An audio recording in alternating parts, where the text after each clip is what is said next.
Mpox virus को लेकर पिछले कुछ हफ्तों से भारत में भी चिंताएं बढ़ गई हैं। जब से एमपॉक्स वायरस का पहला केस दिल्ली में डिटेक्ट हुआ है, तब से एयरपोर्ट्स को चौकन्ना कर दिया गया है।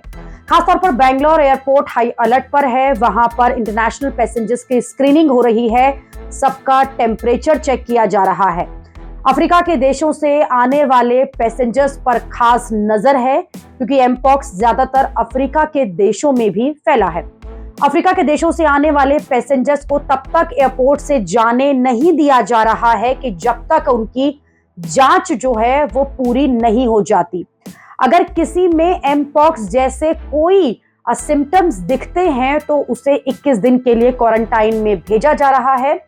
वैसे तो कर्नाटक हेल्थ डिपार्टमेंट के मुताबिक चिंता की कोई बात नहीं है, लेकिन अपनी तरफ से एहतियातन बढ़ती जा रही हैं और टेस्टिंग और स्क्रीनिंग की फैसिलिटी और आइसोलेशन बेड भी बनाए गए हैं, जिससे कि एमपॉक्स को फैलने से रोका जा सके। ये एहतियात इसलिए क्योंकि भारत में एमपॉक्स का एक केस जो है वो आ चुका है, जिसमें हरियाणा के हिसार के रहने वाले 26 साल के मरीज को आइसोलेशन में रखा गया था।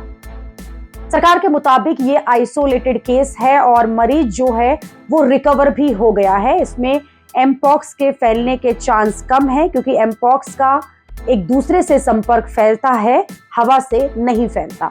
एमपॉक्स को WHO ने अगस्त में पब्लिक हेल्थ इमरजेंसी घोषित किया था, क्योंकि अफ्रीका में अगस्त तक एमपॉक्स के 14,000 केस आ चुके थे और 500 से ज्यादा लोगों की मौत हो चुकी थी।